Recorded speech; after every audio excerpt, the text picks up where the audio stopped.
Corona காலத்தில் நிறுத்தப்பட்ட மக்கள் தொகை கணக்கெடுப்பு ஏன் கடந்த 4 ஆண்டு காலம் நடத்தவில்லை? மக்கள் தொகை கணக்கெடுக்காமல் இந்த புதிய நாடாளுமன்றத்தை கட்டிடத்தை கட்டி 888 இருக்கைகள் இங்கே ஏன் அமைத்தீர்கள்? பெண்களை பணயம் வைத்து அரசியல் செய்வது வலதுசாரிகளுக்கு காலம்பூராவும் இருக்கிற பழக்கம். மாண்புமிகு பிரதமர் அவர்கள் நான் வஞ்சனை செய்ய மாட்டேன் என்று மீண்டும் மீண்டும் சொன்னார். தமிழிலே கூட சொல்லுங்கள், நான் சொல்லுகிறேன், நான் வஞ்சனை செய்ய மாட்டேன் என்று சொன்னார்.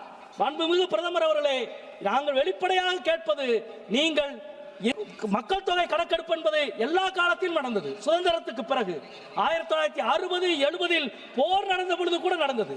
ஆனால் கொரோனா காலத்தில் நிறுத்தப்பட்ட மக்கள் தொகை கணக்கெடுப்பு ஏன் கடந்த 4 ஆண்டு காலம் நடத்தவில்லை?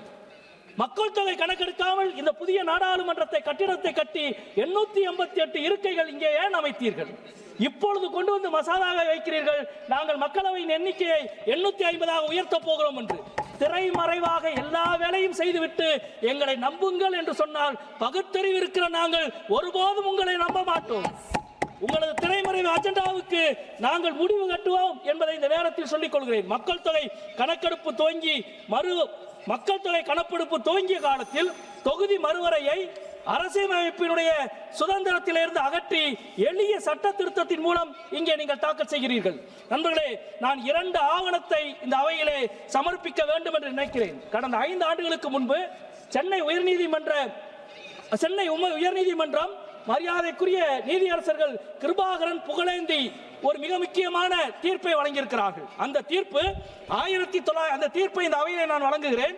1962 ஆண்டு தமிழ்நாட்டுக்கு 41 எம்பிக்கள், ஆனால் 67 39 எம்பிக்களாக குறைந்தார்கள். மக்கள் தொகை கணக்கெடுப்பு படி கடந்த 15 தேர்தலில் 30 எம்பிக்களை நாங்கள் இழந்திருக்கிறோம்.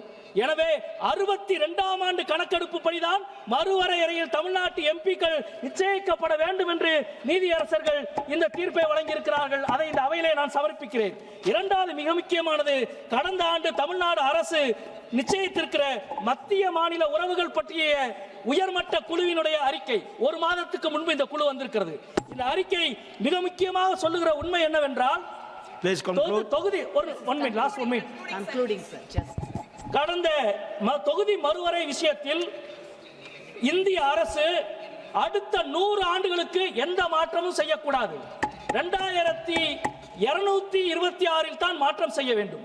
ஏனென்றால் வெறுமன காலக்கணக்கல்ல, அறிவியல் பூர்வமான ஆய்வை இவர்கள் நடத்தி சொல்லியிருக்கிறார்கள். 100 ஆண்டுகளில் ஐநா கணக்கெடுப்பு படி மக்கள் தொகை விகிதத்தில் 2066 இந்தியாவுடைய மக்கள் தொகை உச்சத்தில் அடையும். எனவே 100 ஆண்டுகள் அதை செய்ய வேண்டும் என்று. நண்பர்களே,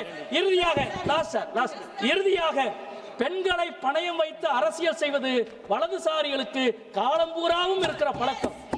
இப்பொழுதும் பெண் ஒதுக்கீட்டு இடஒதுக்கீட்டு மசோதாவின் அடிப்படையில் தான் நீங்கள் இதை கொண்டு வருகிறீர்கள். நிச்சயமாக திரௌபதியை பணயம் வைத்து கபட நாடகம் ஆடியதை போல நீங்கள் எங்களை கபட நாடகம் ஆட்ட நினைக்கிறீர்கள். நாங்கள் திரௌபதியின்